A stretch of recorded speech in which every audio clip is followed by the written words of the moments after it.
કેમ છો બધા ધોરણ 10 ના વિદ્યાર્થી મિત્રો? મને ખ્યાલ છે કે હાલ તમારે વિજ્ઞાન વિષયમાં કેમેસ્ટ્રીનો જે ભાગ છે એનું 5મું પ્રકરણ ચાલી રહ્યું છે. તુષારભાઈ સાહેબે તમને મેન્ડેલિફના આવર્ત કોષ્ટક, મેન્ડેલિફનું જે આવર્ત કોષ્ટક હતું આવર્તનીય વર્ગીકરણમાં, ત્યાં સુધી તમને પ્રકરણ સમજાવ્યું છે. પછી આધુનિક આવર્ત કોષ્ટકથી હું તમારી સાથે આ પ્રકરણની ચર્ચા કરીશ મિત્રો. આમ તો તુષારભાઈ સાહેબ પણ એ વાત તમને બિલકુલ મસ્ત રીતે સમજાવી જ શકે એમ છે, પણ છતાંય 11મા ધોરણમાં આ પ્રકરણ પાછું આવે છે. અને જે છોકરાને ભવિષ્યમાં 11 અને 12 સાયન્સ સાથે ભણવું છે તો કેમેસ્ટ્રી સબ્જેક્ટ માટે આ પાયાનો ટોપિક છે. આધુનિક આવર્ત કોષ્ટકને સમજવું હોય, તમે આખા કેમેસ્ટ્રીનું તમારે જો એલિવેશન જોવું હોય તો આ આવર્ત કોષ્ટક ઉપર ઉભા રહીને તમે જોઈ શકો મિત્રો. આવર્ત કોષ્ટક સમજો અને જો ઊંડાણથી સમજો તો તમારું 70% કેમેસ્ટ્રી સોલ્વ થઈ ગયું એવું કહેવાય. અહીંયા જો કે હું 11માં આવતા ટોપિકની બહુ વાત નહીં કરું, પણ તમારા જે ટોપિક છે એને આપણે ખૂબ સરસ રીતે અને ઊંડાણથી સમજીશું. અને કેટલીક લીટીઓ તમારા ચેપ્ટરમાં મેં સહેજ જોઈ કે એ આ લેવલ ઉપર સમજાવી શકાય એવી નથી, મતલબ કે મર્યાદા છે. બુકમાં પણ એવું લખી દીધેલું છે કે આગળ 11મા ધોરણમાં, ઉપલા ધોરણમાં તમે સમજશો. તો એ શું છે એના વિશે પણ હું તમને થોડીક ચર્ચા કરીશ. તો તમને ખ્યાલ છે મિત્રો, આ પ્રકરણની જો થોડીક વાત કરું તો કે આવર્ત કોષ્ટકમાં તત્વોના વર્ગીકરણની જુદા જુદા વૈજ્ઞાનિકોએ પોતપોતાની રીતે પ્રયત્ન કર્યો. જેમાં તમે ડોબ્રેનરની ત્રિપુટી ભણ્યા. ડોબ્રેનર પછી જ્હોન ન્યુલેન્ડ આવ્યો, એને અષ્ટકનો નિયમ આપ્યો અને એ નિયમ મુજબ તત્વોની એને ગોઠવણી કરી. પછી મહાન વૈજ્ઞાનિક દમિત્રી મેન્ડેલિફ આવ્યા. રશિયન વૈજ્ઞાનિક છે કે જેઓ પોતે પાદરી હતા અને સંસ્કૃતના પણ ખૂબ સારા એવા જાણકાર હતા. એટલા માટે તેમને ખબર છે ને પેલું નવું તત્વ શોધાવ્યુંમાં એકા એલ્યુમિનિયમ શબ્દ રાખ્યો હતો. એકા શબ્દ કઈ ભાષાનો છે મિત્રો? સંસ્કૃતનો. હવે પછીનું એલ્યુમિનિયમ.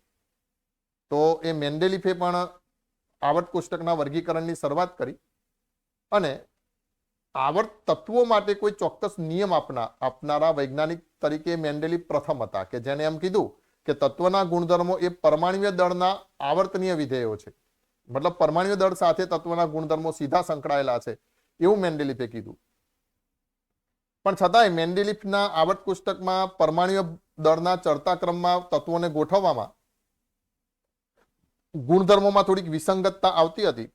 એ પછી મેન્ડેલિફની મર્યાદા બની અને એ મેન્ડેલિફની જે મર્યાદા જે છે એ આપણે આ આધુનિક આવર્ત કોષ્ટકમાં થોડી ઘણી સુધારીશું. કેમ? કારણ કે મિત્રો આપણે ક્યારે ચોક્કસ ના થઈ શકીએ. દરેક સંશોધનની મર્યાદા હોય એટલે મર્યાદા સુધારતું નવું સંશોધન થાય, પણ એની પણ મર્યાદા હોય જ નવું સંશોધનની. તો આ આધુનિક આવર્ત કોષ્ટક એ કઈ લાસ્ટ આવર્ત કોષ્ટક નથી. હજુ એમાં ઘણા બધા સુધારા વધારા થતા રહે છે અને હજુ આગળ પણ થવાના. ખ્યાલ છે ને, મોબાઈલ ગમે તે કંપનીનો લાવો, પણ ગમે તેવી નવી ટેકનોલોજીનો લાવો, પણ 2 મહિનામાં શું થાય? એનું નવું અપલોડ વર્ઝન આવી જ જાય. તો અહીંયા કને પણ આવર્ત કોષ્ટકના આજે તમને આવર્ત કોષ્ટક અત્યારે દેખાય છે જે તમારી બુકમાં આપ્યું છે, એના પછી તો લગભગ 4થી કે 5મી વખત એના અપલોડ વર્ઝન આવી ગયા છે. પણ એ બધું આપણે 11માં ભણીશું. અહીંયા આપણે આ ટોપિકની શરૂઆત કરીએ કે અવ્યવસ્થિતમાંથી વ્યવસ્થિત કરવું. એમાં આધુનિક આવર્ત કોષ્ટકનો ખ્યાલ કે તત્વો જે અવ્યવસ્થિત રીતે ધીમે ધીમે ગોઠવણી શરૂ કરી હતી બધા વૈજ્ઞાનિકોએ, ધીમે ધીમે એ ગોઠવણીને વ્યવસ્થિત કરતા ગયા. હવે સૌથી વધારેમાં વધારે અત્યારે સારામાં સારી વ્યવસ્થિત ગોઠવણી કરી હતી મેન્ડેલિફે. હવે એની પણ મર્યાદા આપણે નિવારીશું આ આધુનિક આવર્ત કોષ્ટકમાં. તો શું ભણીશું આ આધુનિક આવર્ત કોષ્ટકમાં? તો એ તમને કહી દઉં. તો પહેલા તો આપણે આધુનિક આવર્ત નિયમની વાત કરીશું.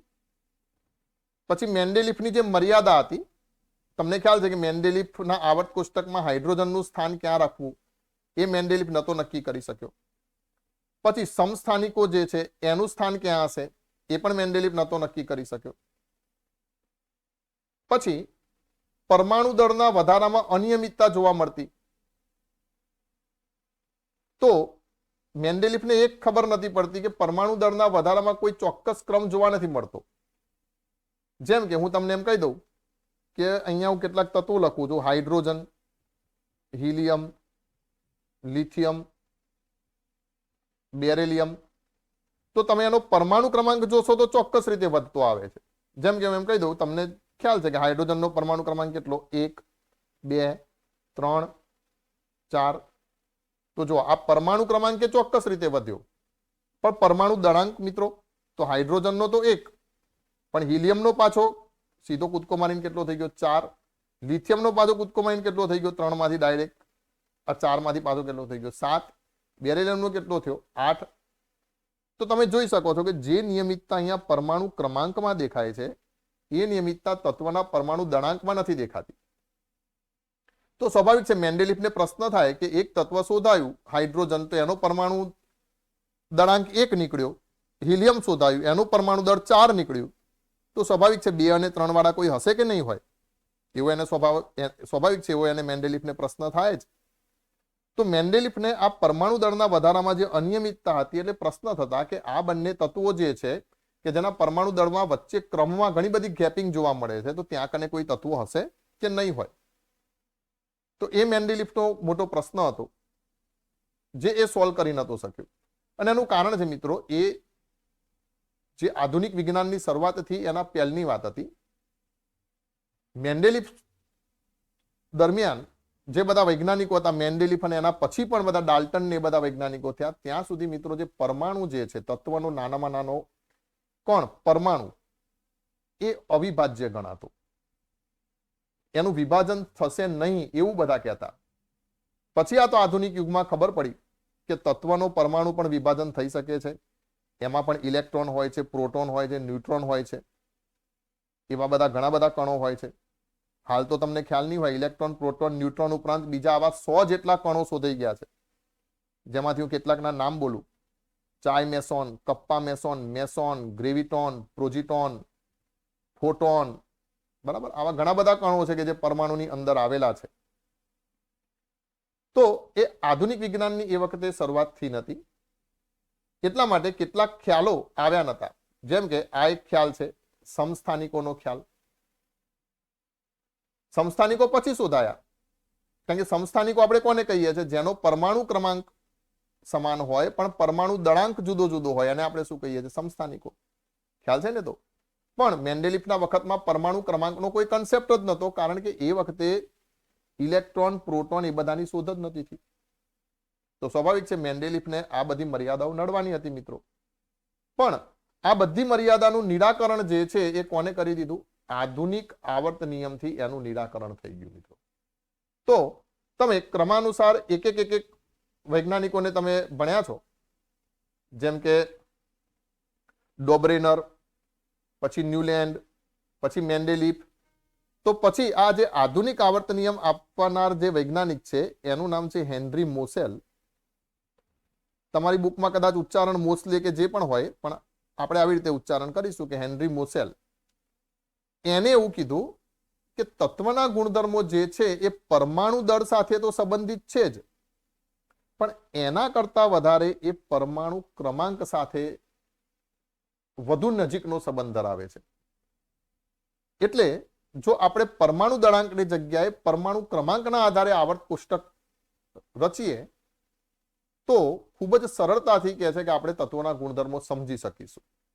એટલે હેનરી મોસેલ ના આ સંશોધન પરથી આધુનિક આવર્ત નિયમ અસ્તિત્વમાં આવ્યો. મેન્ડેલિફનો આવર્ત નિયમ હતો, એમાંથી પરમાણુય દળાંક અથવા તો પરમાણુય દળ શબ્દ કાઢી નાખ્યો અને એની જગ્યાએ કયો શબ્દ મૂકવામાં આવ્યો મિત્રો? પરમાણુય ક્રમાંક. તો આધુનિક આવર્ત નિયમ કઈ રીતે આપવામાં આવ્યો?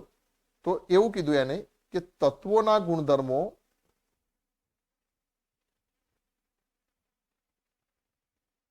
તેના પરમાણુય દળાંકના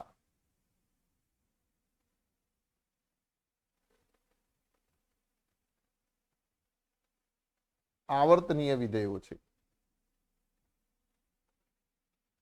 અથવા તો આવર્તનીય વિધેય છે.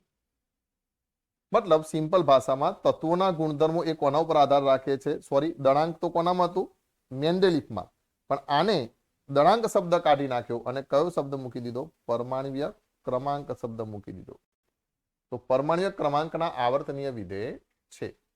તો એ આધુનિક આવર્ત નિયમ આવ્યો.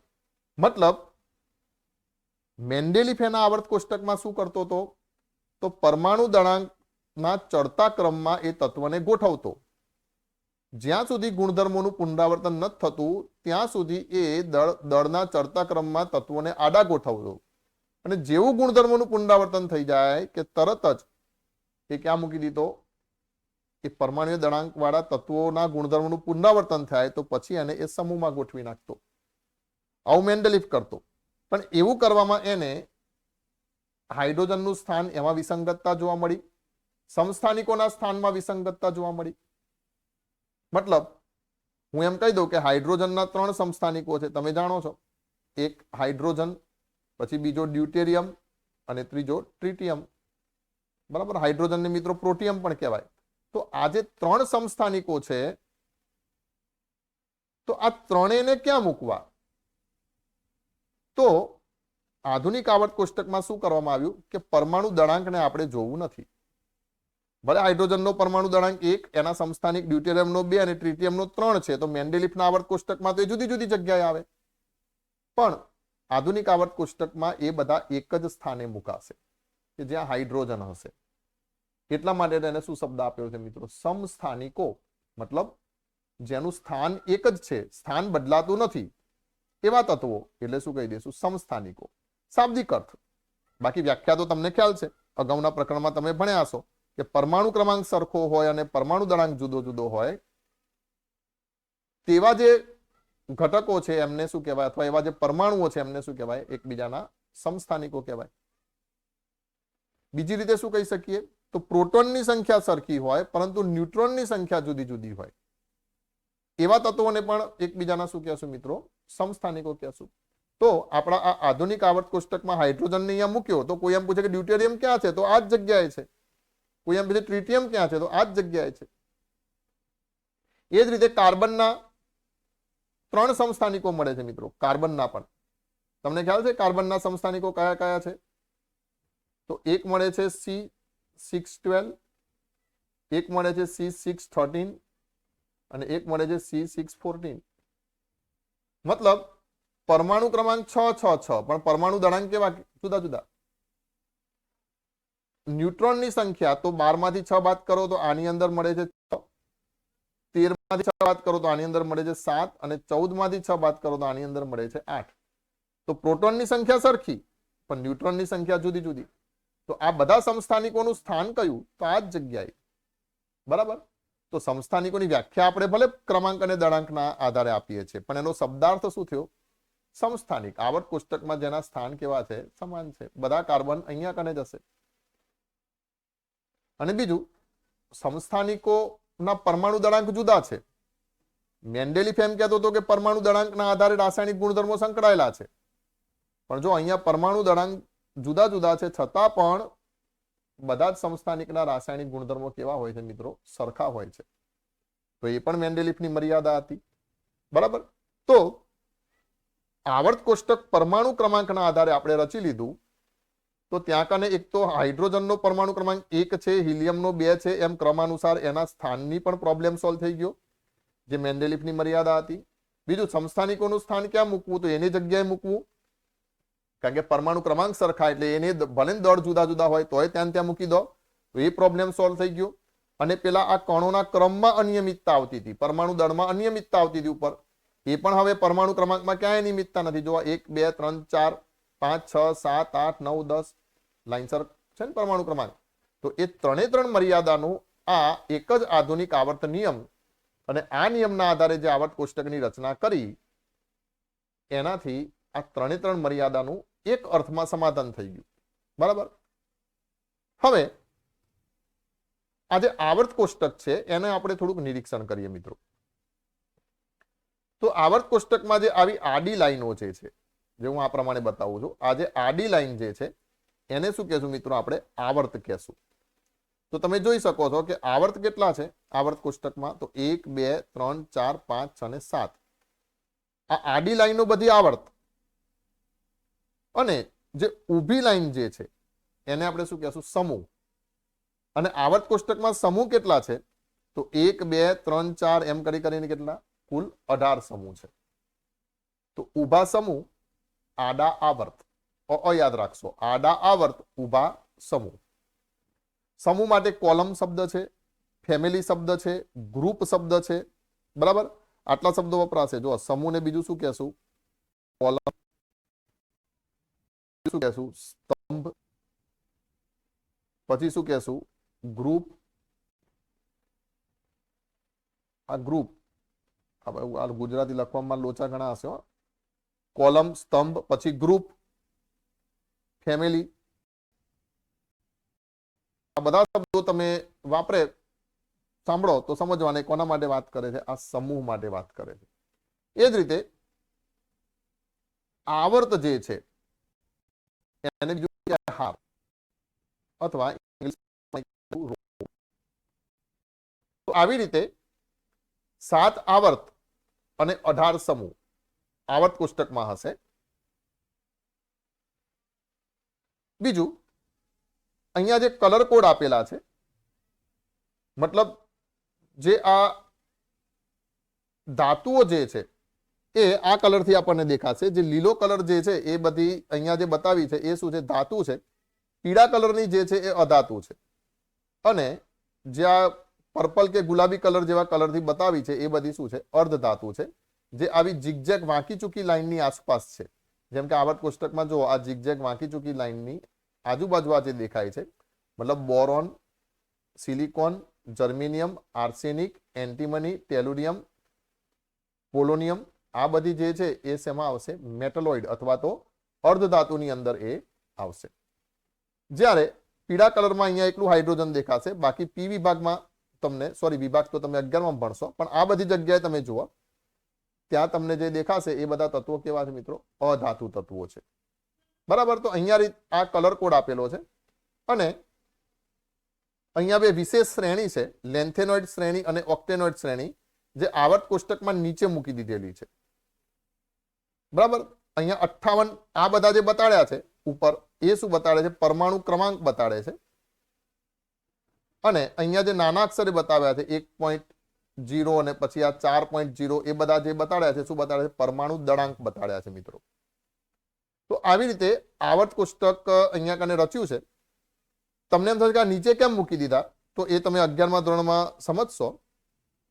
જો પરમાણુ ક્રમાંકને આવી રીતે ચડતા ક્રમમાં આડા ગોઠવેલા છે, 1 2 3 4 5 6 7 8 9 10 11 12.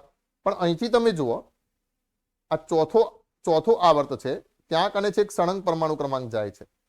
એ જ રીતે 5મા આવર્તમાં પણ આ રીતે સળંગ પરમાણુ ક્રમાંક જાય છે 54. પણ હવે 6ઠ્ઠા આવર્તમાં જોજો 55 56 57. અહીંયા સ્ટાર કર્યું છે, અહીંથી સીધો કૂદકો વાગ્યો 72. તો જે 14 તત્વો જે છે એ અહીંયા નીચે મૂકેલા છે. 58 59 60 એમ કરીને 71. એમાં આવા કેટલા તત્વો હશે? 14 હશે મિત્રો. 1 2 3 4 5 6 7 8 9 10 11 12 13 14 છે ને. તો આ 14 તત્વો જે છે પાછા નીચે મૂકેલા હશે અને પાછા અહીંયાથી પાછા સ્ટાર્ટ કરેલા છે. એ જ રીતે જુઓ 86 87 88 89 પછી પાછા આ 90 91 92 93 એ બધું 103 સુધી 14 તત્વો હશે. અને પાછો કૂદકો વાગશે 104 નો, જ્યાં રુથરફોર્ડથી પછી શરૂ થશે. આ બધું કેમ છે? આ બધું કેમ છે એ બધું તમે ધોરણ 11માં શીખશો મિત્રો. અત્યારે આપણે આ લાઈનથી બધા ગોટાળા ચાલુ થશે. જોજો આ લાઈનથી કેલ્શિયમથી બધા ગોટાળા ચાલુ થઈ જાય. અને ખ્યાલ છે ઇંગ્લેન્ડનો અષ્ટકનો ક્યાં સુધી સાચો પડ્યો તો? કેલ્શિયમ સુધી. એટલે આટલા આવર્ત સુધી આપણે હાલ તમારા પુસ્તકમાં જે લખ્યું છે એ બધું નિયમ પ્રમાણે આવશે. પછીથી અહીંયા કને બધા થોડા ગોટાળા ચાલુ થશે. એ ગોટાળા કેમ થશે, એ શું થશે ગોટાળા, એવું તમને હમણાં કહીશ. અને કેમ થશે, કેમ થયા છે, એનું સોલ્યુશન શું, તો એ બધું તમે ક્યાં 11મા ધોરણની અંદર શીખશો. તો જુઓ, આ તો ખાલી મેં તમને આવર્ત કોષ્ટકનું એક તમારા પાઠ્યપુસ્તકનું પાનું બતાવ્યું છે. હવે આપણે જોઈએ. જુઓ, તો આધુનિક આવર્ત નિયમ એ તમે યાદ રાખશો. હેનરી મોસેલના સંશોધન ઉપરથી આવર્ત નિયમ તારવવામાં આવ્યો કે તત્વના ગુણધર્મો તેના પરમાણુ ક્રમાંકના આવર્તનીય વિધેય છે. બીજું, એનાથી આ મેન્ડેલિફની 3 મર્યાદાનું નિરાકરણ થયું. હવે આવર્ત કોષ્ટકમાં તત્વોનું સ્થાન જે છે એ કયા ક્રાઇટેરિયાના આધારે નક્કી કરવામાં આવ્યું છે એ આપણે જોઈએ મિત્રો. તો જુઓ, અહીંયા કને એવું લખ્યું છે કે આધુનિક આવર્ત નિયમમાં પહેલા આપણે આવર્ત કોષ્ટકમાં તત્વોનું સ્થાન, એમાં આપણે પહેલા જોઈશું મિત્રો સમૂહમાં તત્વોનું સ્થાન, મતલબ જે ઊભા સમૂહ છે એની અંદર તત્વોનું સ્થાન કેવી રીતે છે એની ચર્ચા કરીશું. તો તમારા બુકમાં એ સમૂહમાં તત્વોનું સ્થાન કેવી રીતે છે એના માટે અહીંયા પ્રવૃત્તિ 5.4 આપેલી છે. એમાં એમ કે છે કે આધુનિક આવર્ત કોષ્ટકમાં સમૂહ 1 જુઓ અને તેમાં રહેલા તત્વોના નામ આપો. ચલો એ તો આપણે અહીંયા કને જોઈ લઈએ કે કયા કયા છે. તો hydrogen, lithium, sodium, potassium, rubidium, caesium અને ફ્રાન્સિયમ. આને યાદ રાખવાની એક શોર્ટ રીત આપું આ સમૂહને. એક સ્લોગન છે, નોંધી લેજો, હું લખીશ નહીં પણ નોંધી લેજો. હેલિના નામની એક છોકરી છે. શું? હેલિના. એની બેનને એમ કે છે કે આ મીઠાઈના પેકેટ ઉપર બરાબર રબર કસી નાખ. શું કે છે? મીઠાઈના પેકેટ ઉપર બરાબર રબર કસી નાખ. તો આનું સ્લોગન છે હેલિના કે છે રબર કસ ફરીથી. હેલિના કે છે રબર કસ ફરીથી. હે એટલે હાઇડ્રોજન, લી એટલે લિથિયમ, ના એટલે સોડિયમ. એને હેલિના કે છે કે મતલબ પોટેશિયમ, રબર રૂબિડિયમ, કસ સીઝિયમ, ફરીથી ફ્રાન્સિયમ. 11માં આખું આવર્ત કોષ્ટક આપણે યાદ રાખવાનું છે, ચિંતા ના કરતા, પણ આ તો મને ખાલી એક યાદ આવ્યું એટલે તમને કીધું. તો આ પહેલી પ્રવૃત્તિ તો ચલો આપણે જોઈ. હવે શું કહે છે? સમૂહ 1ના પ્રથમ 3 તત્વોની ઇલેક્ટ્રોન રચના લખો. તો પહેલી વાત, સમૂહ 1ના પ્રથમ 3 તત્વો જે છે એ કયા છે? તો હેલિના મતલબ હાઇડ્રોજન, લિથિયમ અને સોડિયમ. આની ઇલેક્ટ્રોન રચના જોજો મિત્રો. જેમ કે હાઇડ્રોજન પરમાણુ ક્રમાંક 1 છે, પછી લિથિયમ પરમાણુ ક્રમાંક કેટલો છે? તો 3 છે, અને સોડિયમ તો એનો પરમાણુ ક્રમાંક કેટલો? 11 છે. તો આની ઇલેક્ટ્રોન રચના જે છે એ તો તમે સીધી એક જ લખશો. આની ઇલેક્ટ્રોન રચના કઈ રીતે લખશો? 2 1.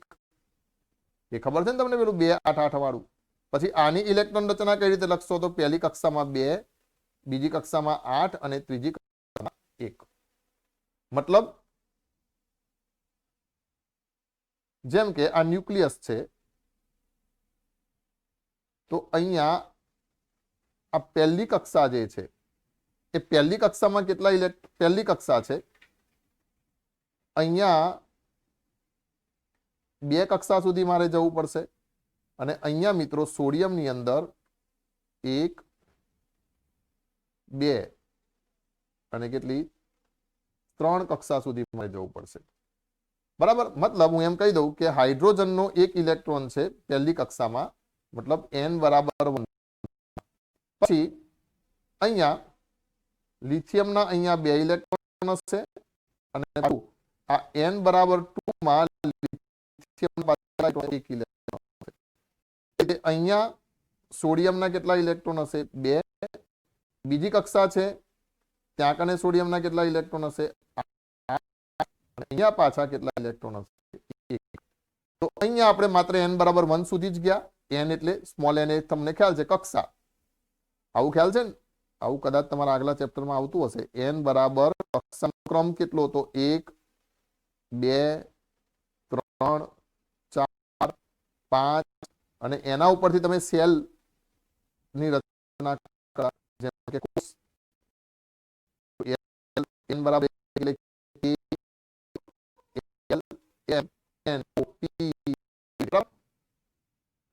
તો અહીંયા હવે સમજો કક્ષા અને કોષમાં શું ફરક મિત્રો?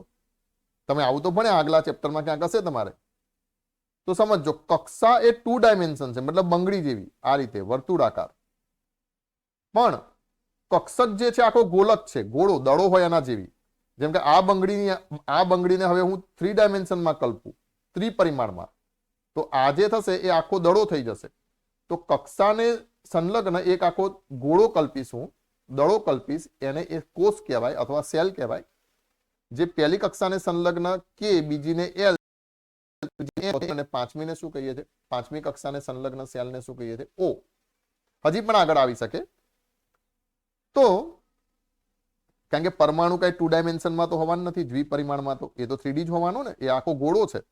તો અહીંયા પહેલા કોષમાં અહીંયા એક ઇલેક્ટ્રોન છે, અહીંયા પણ તમે જોશો પહેલા કોષમાં એક ઇલેક્ટ્રોન છે, અને અહીંયા પણ તમે જોશો પહેલો નહીં પણ મતલબ બાહ્યતમ છેલ્લા કોષમાં, અને અહીંયા પણ તમે જોશો તો બાહ્યતમ કોષમાં કેટલા ઇલેક્ટ્રોન છે? એક ઇલેક્ટ્રોન છે. તો તેમની ઇલેક્ટ્રોન રચનામાં શું સમાનતા જોવા મળે છે? અહીંયા પ્રશ્ન છે ને કે તેમની ઇલેક્ટ્રોન રચનામાં તમને શું સમાનતા જોવા મળે છે? તો અહીંયા સમાનતા શું છે મિત્રો? બાહ્યતમ કોષમાં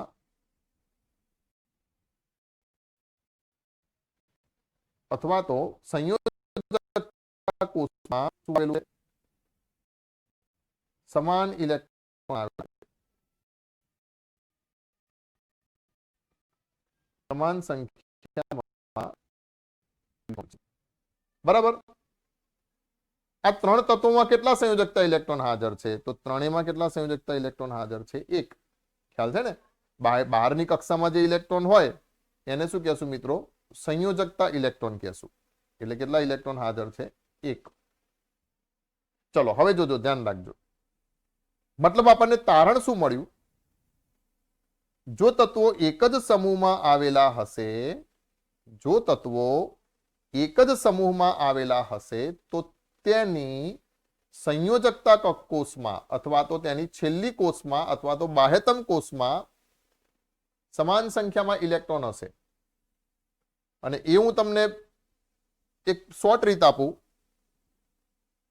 એક જોઈ લો અહીંયા કે સમૂહ નંબર 1 છે તો સંયોજકતા કોષમાં એક જ ઇલેક્ટ્રોન હશે, આ બધા તત્વોની. હો, સમૂહ નંબર 2 છે તો એ બધામાં તમે ઇલેક્ટ્રોન રચના લખો તો કેટલી હશે? 2. પણ તમને આ નીચેનાની નહીં ફાવે એટલે તમે ખાલી આટલે સુધી યાદ રાખજો. પછી સમૂહ નંબર 13 હશે તો એકમનો અંક પસંદ કરવાનો. સમૂહ નંબર 13 નું તમે કોઈ પણ તત્વ લેશો તેના સંયોજકતા કોષમાં કેટલા ઇલેક્ટ્રોન હશે? 3 હશે. સમૂહ 14 લેશો તો 4, 15 લેશો તો 5, 16 લેશો તો 6, 17 લેશો તો 7, અને હિલિયમ સિવાય સમૂહ 18 લેશો તો કેટલા હશે? 8 હશે. તો મિત્રો સમૂહનો જે એકમનો અંક છે એ સંયોજકતા કોષમાં રહેલા ઇલેક્ટ્રોનની સંખ્યા બતાડે છે. જેમ કે જો અહીંયા આપણે પ્રવૃત્તિમાં જોયું કે અહીંયા સમૂહ 1 ના 3 સભ્યો છે, હાઇડ્રોજન, લિથિયમ, સોડિયમ. તો એમની સંયોજકતા કોષમાં એક ઇલેક્ટ્રોન છે. તો અહીંયા આપણે આ જોઈએ હવે, ફ્લોરિન, ક્લોરિન, આ બંને તત્વો, એમની સંયોજકતા કોષમાં કેટલા ઇલેક્ટ્રોન થાય છે? તો જોજો. હા, અહીંયા કને હું ઇલેક્ટ્રોન રચના લખીશ F ની, ફ્લોરિન. તો ફ્લોરિન જે છે એનો છે તો પહેલી કક્ષામાં કેટલા ઇલેક્ટ્રોન સમાશે? 2. બીજી કક્ષામાં કેટલા ઇલેક્ટ્રોન સમાશે? તો 7. વધુમાં વધુ 8 સમાય ને? તો હવે મારે અહીંયા કને ફ્લોરિનની કોષ રચવી છે તો હું શું કહીશ? 2 કક્ષા છે એની અંદર.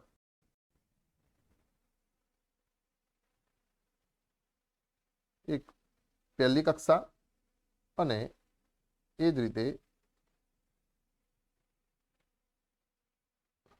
બીજી કક્ષા. બરાબર. તો અહીંયા આ કક્ષામાં કેટલા ઇલેક્ટ્રોન છે? 2. અને અહીંયા કને 1, 2, 3, 4, 5, 6, 7, 8 એવી રીતે કેટલા ઇલેક્ટ્રોન સમાયેલા હશે? 8 નહીં, પણ કેટલા ઇલેક્ટ્રોન સમાયેલા હશે? 7. વધુમાં વધુ 8 સમાય, પણ ફ્લોરિનમાં તો 7 ને. એ જ રીતે હવે હું એમ કહી દઉં કે ક્લોરિન. તો ક્લોરિનનો પરમાણુ ક્રમાંક છે મિત્રો, તો તમને એની ઇલેક્ટ્રોન રચના ખ્યાલ છે. પહેલામાં, બીજામાં 8, તો 8 ને 2 10, અને ત્રીજામાં પાછા કેટલા? 7. તો અહીંયા તમે જુઓ હવે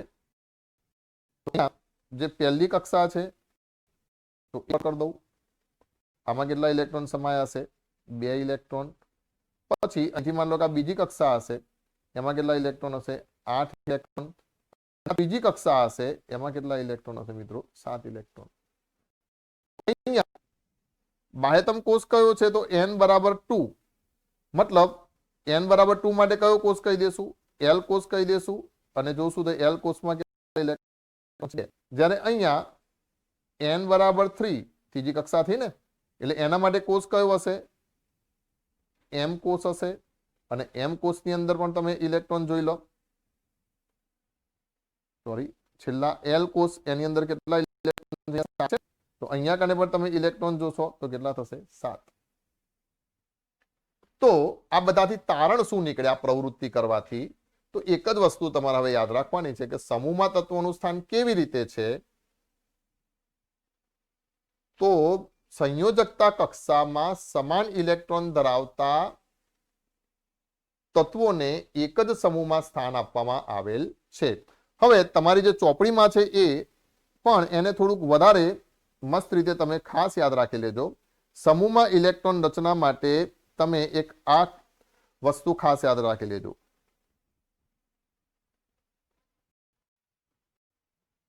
સમૂહમાં તત્વોનું સ્થાન. તો સમૂહમાં કેવી રીતે તત્વોને સ્થાન આપવામાં આવેલું છે? તો અહીંયા કને આપણે શું કહેશું? તમે શું કહો છો? 10માં શું બોલો છો? સંયોજકતા કોષ કે બાહ્યતમ કોષ કે શું બોલો છો? ચલો આપણે સંયોજકતા કોષ એવું કહેશું, બરાબર? અહીંયા કને એવું જ હતું ને? અચ્છા, સંયોજકતા ઇલેક્ટ્રોન એવું થઈ ગયું ને? તો સમાન સંખ્યામાં સંયોજકતા ઇલેક્ટ્રોન ધરાવતા તત્વોને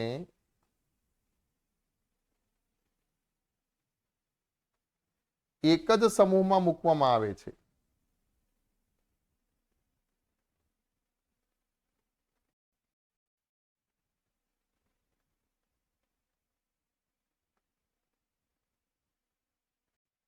તમારી બુક મેં જોઈ, બહુ ઓકવર્ડ ભાષામાં બધી વાતો કરેલી છે. આ તમને મેં સિમ્પલ તારણ આપી દીધું. તમારે શું જોવાનું? સમાન સંખ્યામાં સંયોજકતા ઇલેક્ટ્રોન ધરાવતા હોય એવા તત્વોને એક જ સમૂહમાં મૂકવામાં આવે છે. અને એ પણ તમને કહી દઉં કે હું તમને એમ કહી દઉં કે સમૂહ,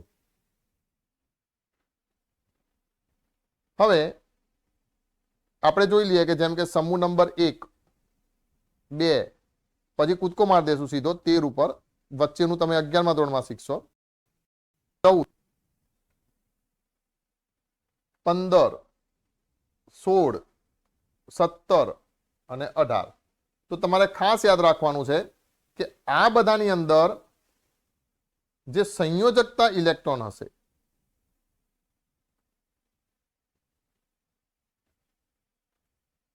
એ કેટલા હશે? તો બિલકુલ તમારે એકમનો આંક પકડી લેવાનો મિત્રો. સમૂહ 1 ના સંયોજકતા ઇલેક્ટ્રોન કેટલા હશે? 1. સમૂહ 2 ના કેટલા હશે? 2. 3 ના કેટલા હશે? 3. 14 ના 4, 15 માં 5, 16 માં 6, 17 માં 7 અને 18 માં 8. બરાબર? હવે તમને કોઈ એમ કે નાઇટ્રોજનની સંયોજકતા ઇલેક્ટ્રોનની સંખ્યા જણાવો, તો તમને ખબર પડી જવી જોઈએ કે નાઇટ્રોજન કયા સમૂહમાં હશે? 15મા સમૂહમાં. એટલે સંયોજકતા ઇલેક્ટ્રોનની સંખ્યા કેટલી હશે? 5 જ હશે. તમને કોઈ એમ કે ફોસ્ફોરસમાં સંયોજકતા ઇલેક્ટ્રોનની સંખ્યા જણાવો, 15મા સમૂહમાં 5. કોઈ એમ કે ઓક્સિજન, તો ઓક્સિજનમાં જણાવો તો કેટલા? 16. દાખલા તરીકે જો અહીંયા કને હું લખી પણ દઉં.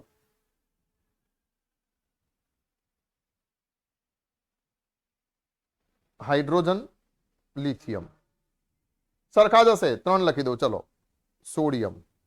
પછી બીજું હશે તો બેરિલિયમ બરાબર એની નીચે હશે મેગ્નેશિયમ, એની નીચે કેલ્શિયમ. 13માં બોરોન, એની નીચે એલ્યુમિનિયમ, એની નીચે ગેલિયમ. 14માં કાર્બન, સિલિકોન, જર્મેનિયમ. 15માં નાઇટ્રોજન, ફોસ્ફોરસ, આર્સેનિક. 16માં ઓક્સિજન, સલ્ફર, સેલેનિયમ. 17માં ફ્લોરિન, ક્લોરિન, બ્રોમિન. 18માં તો એક અપવાદ હિલિયમ. હિલિયમ એકલો અપવાદ મિત્રો. Neon, argon, krypton. આની કદાચ તમે આગલા ધોરણમાં શીખશો. આટલે સુધી તમને આવડશે ન્યુલેન્ડની મર્યાદા સુધી. આ બધું આપણે આગલા ધોરણમાં ભણીશું. એટલે આની કદાચ ઇલેક્ટ્રોન રચના તમે તમારી રીતે 2, 8, 8 કરીને લખવા જાઓ તો કદાચ સેટ ના થાય, પણ આ બધી જોઈ લેજો. બાકીના જે છે બધી તમારે ઇલેક્ટ્રોન રચના જે છે એ સેટ થઈ જશે. જો ઉપર જોઈ લો તમારા આવર્ત પુસ્તકમાં છે આ જ રીતે બધા તત્વો ગોઠવાયેલા હશે. તમને પૂછે કે ક્લોરીનની બાહ્યતમ કક્ષામાં કેટલા ઇલેક્ટ્રોન હોય, તો 17મા સમૂહમાં છે ને તો 7 જ નીકળશે. તમને કોઈ પૂછે સિલિકોનની બાહ્યતમ કક્ષામાં, મતલબ સંયોજકતા ઇલેક્ટ્રોન સિલિકોનના કેટલા હોય, તો કેટલા નીકળશે? 4. એલ્યુમિનિયમના કેટલા નીકળશે? 3 નીકળશે. એટલે એક જ તારણ આપણે યાદ અહીંયા કને રાખવાનું છે કે ભાઈ સમાન સંખ્યામાં સંયોજકતા ઇલેક્ટ્રોન ધરાવતા તત્વોને એક જ સમૂહમાં મૂકવામાં આવે છે. અહીંયા લખી નાખું, સમાન સંખ્યામાં. બરાબર. હવે આ વસ્તુ જે છે એ તમારા ચોપડીના થોડાક શબ્દો જોઈ લઈએ કે બુકની અંદર એ કઈ રીતે આપેલું છે. તો જુઓ, એ લોકો શું કહે છે,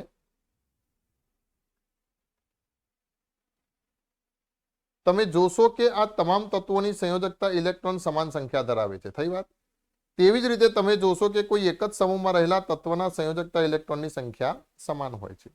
ઉદાહરણ તરીકે ફ્લોરિન તથા ક્લોરિન જે સમૂહ 17 ના તત્વો છે.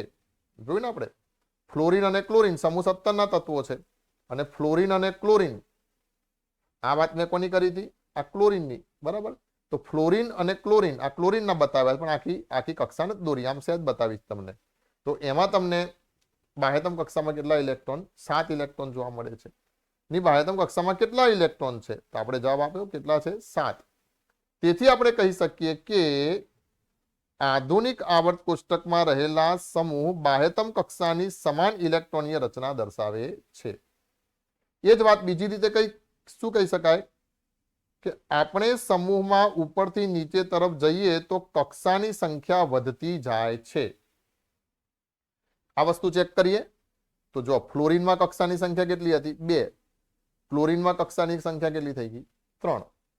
એવું નહીં, તમે ગમે તેનું લઈ લો. ચલો હું એમ કહી દઉં કે આપણે બીજી 2 ઇલેક્ટ્રોન રચના લખીએ. જોજો હા, જેમ કે આપણે ઇલેક્ટ્રોન રચના લખીએ નાઇટ્રોજનની, અને નાઇટ્રોજનની બરાબર નીચે કોણ છે પછી મિત્રો?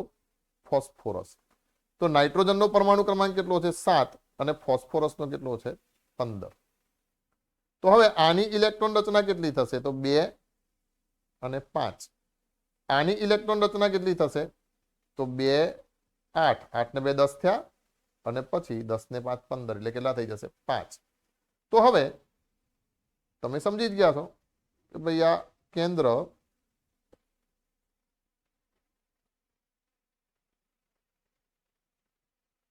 પહેલી કક્ષા કે જેમાં કેટલા ઇલેક્ટ્રોન હશે? 2.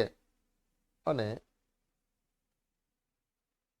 બીજી કક્ષા જેમાં કેટલા ઇલેક્ટ્રોન હશે? 5. એ જ રીતે હવે ફોસ્ફરસની અંદર તમે સમજો તો માન લો કે આ કેન્દ્ર પહેલી કક્ષા કેટલા ઇલેક્ટ્રોન હશે? 2. પછી એ જ રીતે બીજી કક્ષા કેટલા ઇલેક્ટ્રોન હશે? 8. અને ત્રીજી જે સંયોજકતા કક્ષા હશે એમાં કેટલા ઇલેક્ટ્રોન હશે? 5. તો જુઓ, સંયોજકતા કક્ષામાં ઇલેક્ટ્રોનની સંખ્યા અહીંયા પણ 5 છે, અહીંયા પણ 5 છે, પણ કક્ષા વધી ગઈ. આ શું થઈ ગઈ? n બરાબર 1. આ શું થઈ ગઈ? n બરાબર 2. જેવા સમૂહમાં નીચે ઉતર્યા તો આ n બરાબર 1, n બરાબર 2 અને n બરાબર જગ્યાએ 3. એટલું જ નહીં મિત્રો, આ n બરાબર 3 આવી ગયા ને તો તમે હવે સીધું જોઈ શકો આના ઉપરથી. ત્રીજી કક્ષામાં પહોંચ્યા તો આપણે મિત્રો ત્રીજા આવર્તમાં પહોંચી જશું. બીજી કક્ષામાં પહોંચ્યા તો આપણે મિત્રો બીજા આવર્તમાં પહોંચી જશું. જુઓ, ક્લોરિન કયા આવર્તમાં છે? ત્રીજા આવર્તમાં. ફોસ્ફોરસ કયા આવર્તમાં છે? ત્રીજા આવર્તમાં. નાઇટ્રોજન કયા આવર્તમાં છે? બીજા આવર્તમાં. તો અહીંથી તમને 2 વસ્તુનો સીધો તાળો મળી જશે કે તમે જે આવર્તમાં છો એ કક્ષામાં છો. મતલબ આવર્ત શું બતાડે છે? અહીંયા સીધું જ યાદ રાખી લેશું કે આવર્ત વાસ્તવમાં શું બતાડે છે મિત્રો? તો આવર્ત બરાબર કક્ષાનો ક્રમ. બરાબર. અને સમૂહ શું બતાડે? તો સમૂહ બરાબર સંયોજકતા ઇલેક્ટ્રોન. આ 2 પાઠ આવી ગયો. સમૂહનો નંબર કયો? તો સંયોજકતા ઇલેક્ટ્રોન જેટલા એટલો એ સમૂહનો નંબર. અને કક્ષા કઈ કક્ષામાં આપણે પહોંચી ગયા? તો જે કક્ષામાં પહોંચ્યા એ શું બતાડશે? આવર્ત બતાડશે. તો ચલો, એક વાત ક્લિયર થઈ.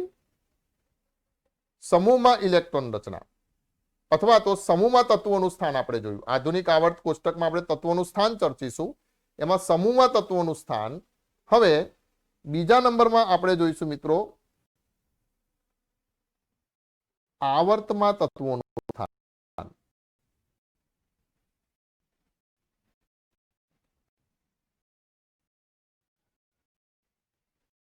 આવર્તમાં તત્વોનું સ્થાન।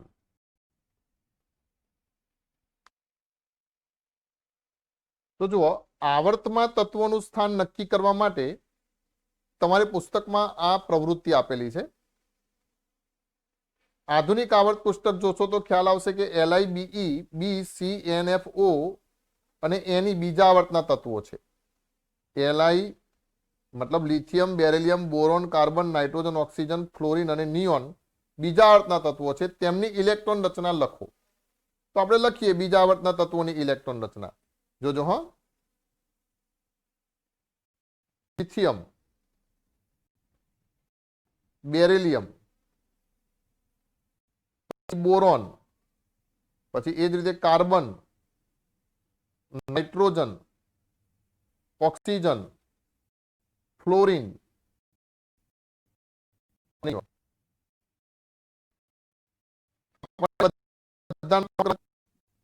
ખ્યાલ છે તમને? ખ્યાલ હોવો જોઈએ 31 પરમાણુ ક્રમાંક દરેક 11 આવશો તો તમને બધા પરમાણુ ક્રમાંક યાદ રાખી જ દેવાના છે, એ યાદ રહી જ જવાના છે। તો લિથિયમનો પરમાણુ ક્રમાંક 3 છે, બેરિલિયમ 4, બોરોન 5, કાર્બન 6, 7, 8, 9 અને 10। આની મારી ઇલેક્ટ્રોન રચના લખવી હોય તો શું લખવી પડે? 2 1। આની ઇલેક્ટ્રોન રચના 2 2, આની 2 3, આની 2 4, કાર્બનની 2 4, નાઇટ્રોજનની 2 5, ઓક્સિજનની 2 6, ફ્લોરિનની 2 7 અને નિયોનની 2 8। મતલબ વધુમાં વધુ ભરાઈ ગઈ તો શું થઈ ગયું? 2 8। હું ખાલી એક વધારાની તમને લખી આપું છું। નિયોન પછી 11મું પરમાણુ ક્રમાંક ધરાવતું કયું આવશે? સોડિયમ આવશે, જેનો પરમાણુ ક્રમાંક 11 છે। તો જુઓ 2 8 1। મતલબ અહીં તમે જુઓ સંયોજકતા ઇલેક્ટ્રોન કઈ કક્ષામાં છે? તો n બરાબર 2 માં છે। અહીંયા પણ સંયોજકતા ઇલેક્ટ્રોન કયા છે? તો બીજી કક્ષામાં છે। એમ તમે છે કે નિયોન સુધી જુઓ તો આપણે બે સ્ટેપમાં જ બધી વાત પૂરી થઈ જાય છે। તો સંયોજકતા કક્ષા એ બીજા નંબરની છે।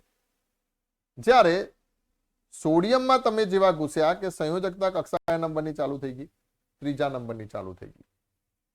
એનો સીધો મતલબ શું થયો મિત્રો? એનો સીધો મતલબ આપણે એવો તારવી શકીએ આ ઇલેક્ટ્રોન રચના પરથી કે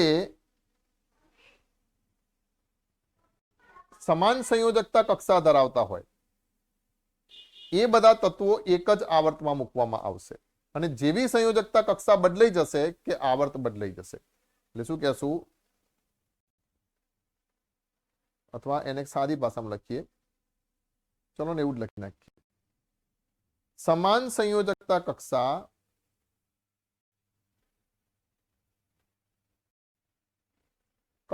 કોષ, પછી તમે જે રીતે ચોપડીમાં તમારો શબ્દ વપરાતો હોય 10માં, સમાન સંયોજકતા કક્ષામાં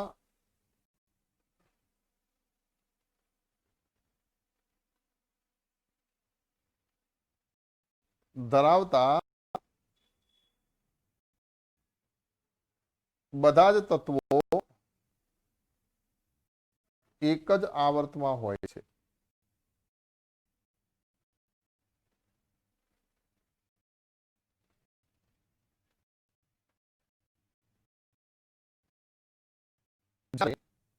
સમાન સંયોજકતા ધરાવતા બધા જ સમાન સંયોજકતા કક્ષા ધરાવતા બધા જ તત્વો એક જ આવર્તમાં હોય છે। જ્યારે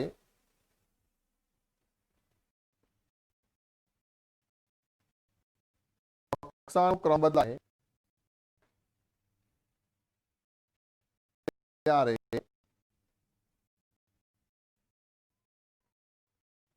આવર્તનો ક્રમ બદલાય।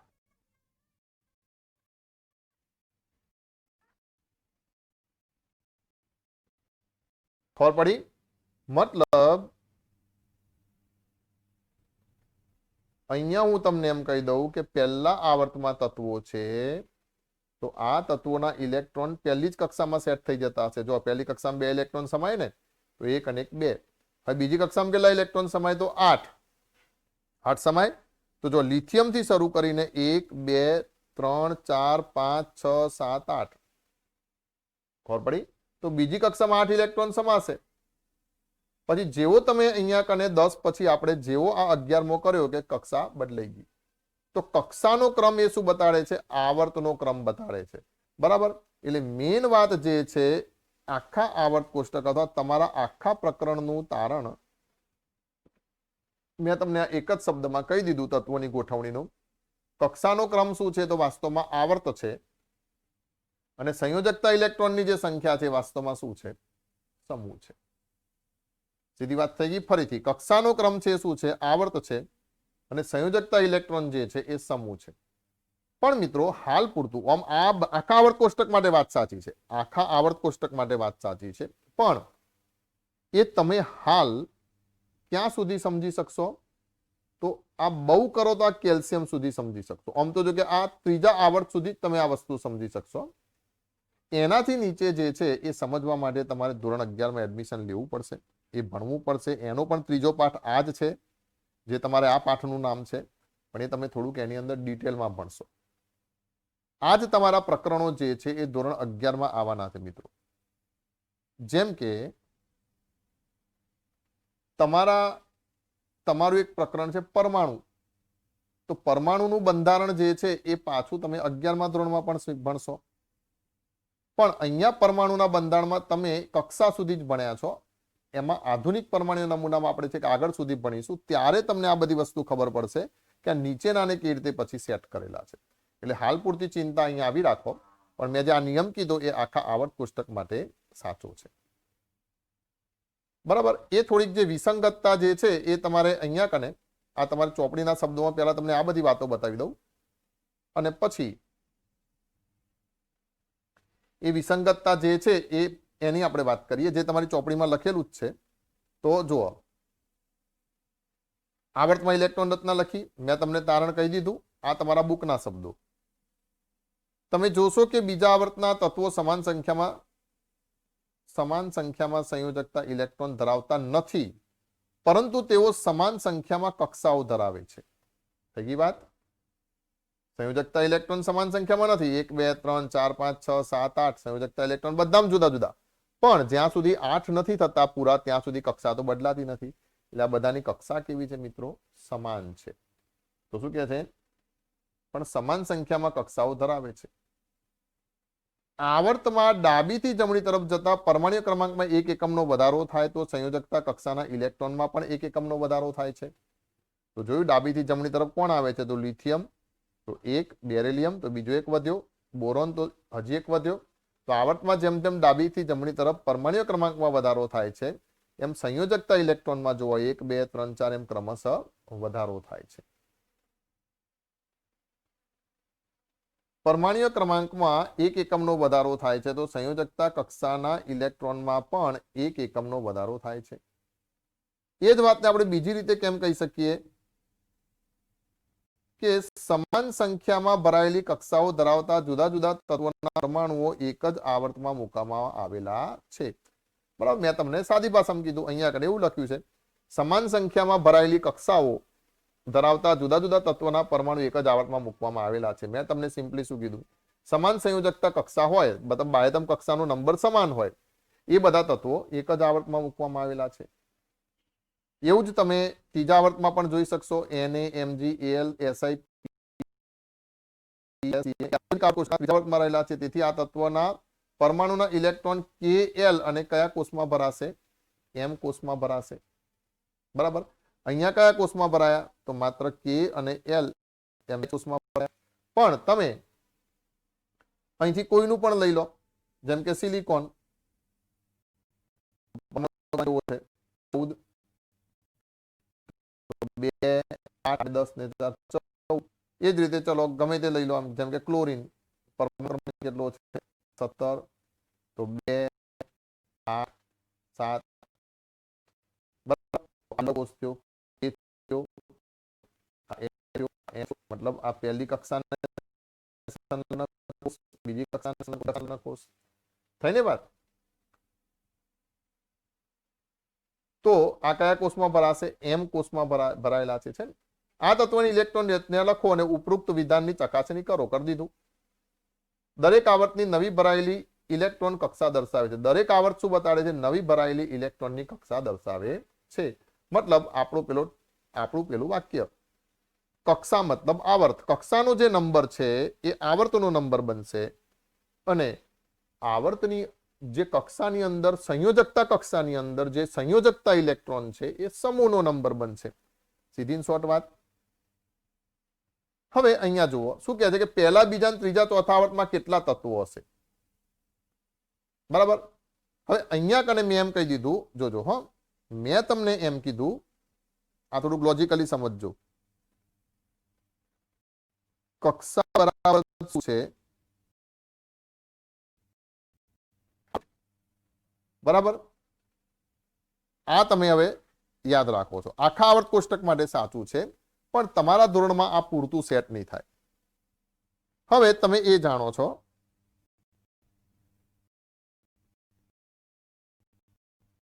કક્ષા ઇલેક્ટ્રોનની મહત્તમ સંખ્યા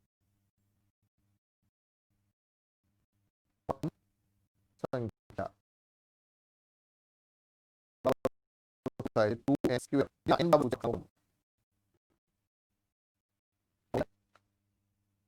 મતલબ 2n સ્ક્વેર શું છે? એ શું છે? કક્ષાનો ક્રમ. એક વાત. હવે જો હું પહેલી કક્ષાની વાત કરું, મતલબ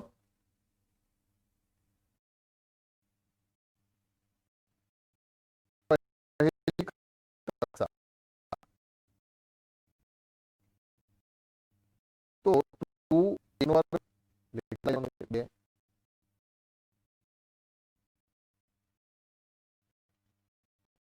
બીજી કક્ષા તો 2 4 4 8 8 ઇલેક્ટ્રોન.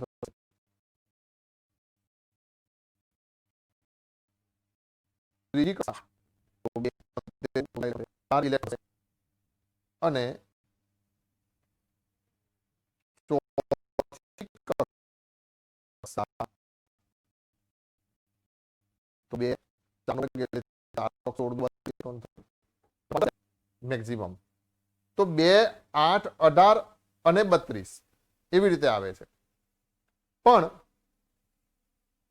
તમે શબ્દો જોશો, જેમ કે પહેલા આવર્તમાં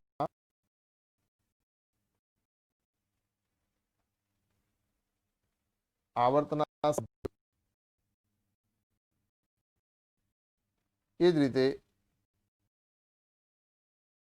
બીજા, ત્રીજા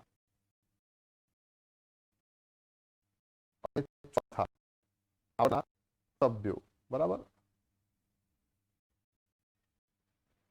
તો તમે જો સભ્યોની ગણતરી કરશો તો પહેલા આવર્તમાં 2 સભ્યો છે, બીજા આવર્તમાં 8 સભ્યો છે, ત્રીજા આવર્તમાં 8 સભ્યો છે, ચોથા આવર્તમાં 18 સભ્યો છે, 8 18 18, છઠ્ઠા આવર્તમાં 32 સભ્યો છે અને સાતમા આવર્તમાં. તો અહીંયા કક્ષા બરાબર આવર્ત એ ક્યાં સુધી જળવાય છે? તો આ 2 સુધી જળવાય છે.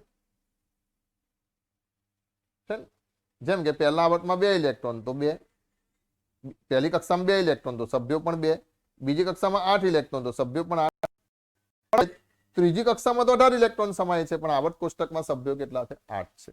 તો આ જે વિસંગતતા છે એ તમે આગળ ઉપલા ધોરણમાં શીખશો. તો આ માટેનું જે કારણ છે તમે ઉપલા ધોરણમાં શીખશો, પણ હાલ પૂરતું એવું યાદ રાખી લો કે આવર્તના સભ્યો કેટલા છે? તો 2 8 8 18 18 32 32. આવી રીતે આ 7 આવર્તમાં ક્રમશઃ સભ્યો ગોઠવાયેલા છે. બરાબર. તો આ આપણે આવર્ત અને સમૂહમાં કેવી રીતે તત્વો ગોઠવાયેલા છે આવર્ત કોષ્ટકમાં એની જે છે એ આપણે ચર્ચા કરી.